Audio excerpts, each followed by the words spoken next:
नमस्कार। आज के इस वीडियो में हम फिर से बात करने वाले हैं राजस्थान की राजनीति के गेम चेंजर यानी कि हनुमान बेनीवाल के बारे में। और हनुमान बेनीवाल जो कि राजस्थान के सबसे सशक्त, राजस्थान के सबसे पॉपुलर, राजस्थान के सबसे लोकप्रिय, राजस्थान के सबसे ज़्यादा एक सुर में बोलने वाले, अपने स्टैंड पे रहने वाले और बिल्कुल खरा खरा कहने वाले नेता, उन्होंने क्या बड़ी बात कह दी है दो अहम कांग्रेसी जाट नेताओं के बारे में, यानी कि हरीश चौधरी और दिव्या मदेरणा के बारे में, जिस बात से पूरी तरीके से राजस्थान की सियासत हिली हुई है। आज इस वीडियो में मैं आपको बताने वाला हूं और इस बात के पीछे का लॉजिक भी बताने वाला हूं। राजस्थान के इलेक्शंस में महज कुछ महीने रह गए हैं, या आप यूं कहें कि महज कुछ दिन रह गए हैं तो भी गलत नहीं होगा। और ऐसे में क्या कुछ हो रहा है जाट नेताओं के बीच में, क्यों हनुमान बेनीवाल, हरीश चौधरी और दिव्या मदेरणा के बारे में इस तरह की बयानबाजी कर रहे हैं, सब कुछ बताने वाला हूं इस वीडियो में। लेकिन इससे पहले राजस्थान संवाद को सब्सक्राइब जरूर कर लीजिएगा, और अगर आपने अभी तक नहीं किया है तो फिर इतना अहम विश्लेषण, इतना दिलचस्प विश्लेषण आपको कहीं और नहीं मिलेगा, इसलिए फिलहाल कर लीजिए और बेल आइकन भी दबा दीजिए। तो बात करने वाले हैं हम लोग हनुमान बेनीवाल के बारे में। हनुमान बेनीवाल में हालिया में अपने एक इंटरव्यू में कहा कि हरीश चौधरी और दिव्या मदेरणा को तो मैंने ही जिताया था। पिछले विधानसभा चुनाव में उनकी जीत की वजह और कोई नहीं बल्कि मैं खुद था। उन्होंने साफ तौर पे ये कह दिया कि दिव्या मदेरणा और हरीश चौधरी दोनों उनके पास आए थे कि हमें मदद कीजिए, हमें चुनाव जितवाइए, और इसके लिए मैंने अपने आदमियों को वहाँ पर पूरी तरीके से निष्क्रिय कर दिया और इसीलिए वो चुनाव जीत पाए। ये बड़ी बात हनुमान बेनीवाल ने कही है। देखिए, इलेक्शन से महज कुछ वक्त पहले सबसे पहले नेता दूसरी पार्टी को ख़त्म करने की कोशिश करते हैं, उसके बाद अपनी जातिगत समीकरणों में बीच में आने वाले नेताओं को ख़त्म करते हैं। और ऐसे में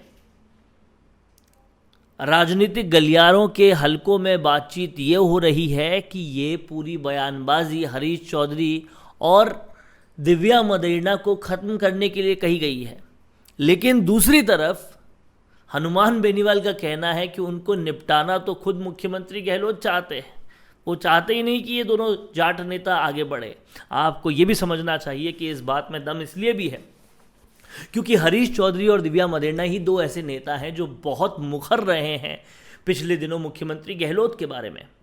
हालांकि और भी बहुत सारे नेता हैं, लेकिन जाट नेताओं में प्रमुखता पर जो अपने ही सीएम के खिलाफ मुखर रहे हैं उसमें दिव्या मदेरणा और हरीश चौधरी दोनों हैं। इसलिए संभव है कि मुख्यमंत्री गहलोत उनको पूरी तरह से ख़त्म करना चाहते हों, जो कि हनुमान बेनीवाल बोल रहे हैं। और ये आरोप हनुमान बेनीवाल जिन ग्राउंड्स पे लगा रहे हैं उन ग्राउंड्स को हम 2+2 करके मैच भी कर सकते हैं, क्योंकि लगातार दिव्या मदेरणा के बयान देखे जाएं या हरीश चौधरी के बयान देखे जाएं, वो पूरी तरह से मुख्यमंत्री गहलोत के खिलाफ थे।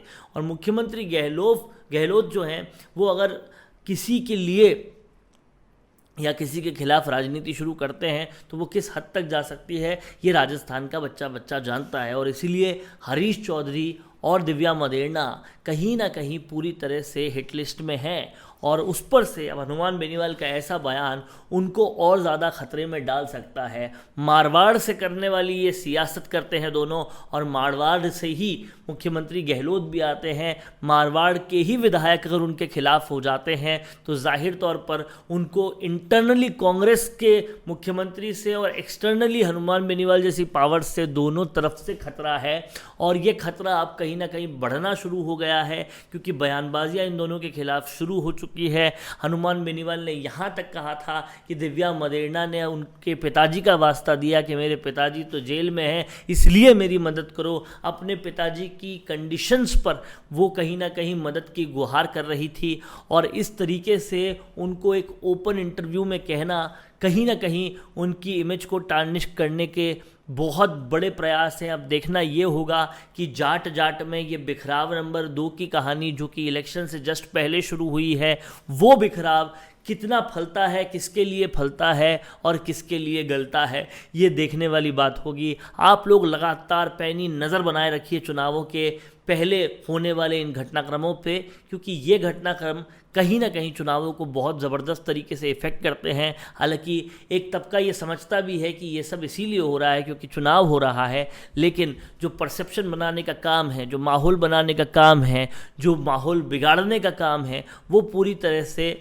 इस समय में ही शुरू होता है, जो कहीं ना कहीं होना शुरू हो गया है। अब देखना यह होगा कि हरीश चौधरी और साथ ही साथ दिव्या मदेरणा इसका डिज़ास्टर मैनेजमेंट कैसे करते हैं, क्योंकि अगर ये डिज़ास्टर मैनेजमेंट नहीं हुआ तो मारवाड़ के लिए बुरा हो जाएगा, मारवाड़ के में कांग्रेस के लिए उससे भी ज़्यादा बुरा हो जाएगा। कांग्रेस के 2 प्रत्याशी यहाँ पे कमज़ोर होते जा रहे हैं।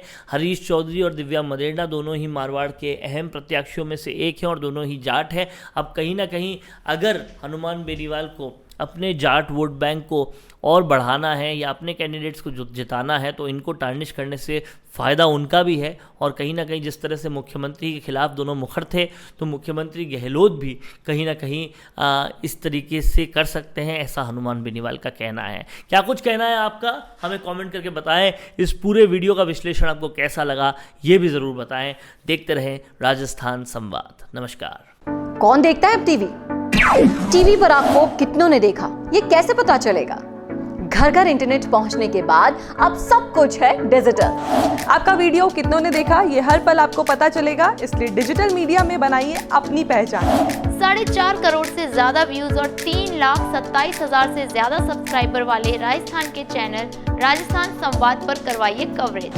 ज्यादा जानकारी के लिए व्हाट्सएप करें 7339900549 पर।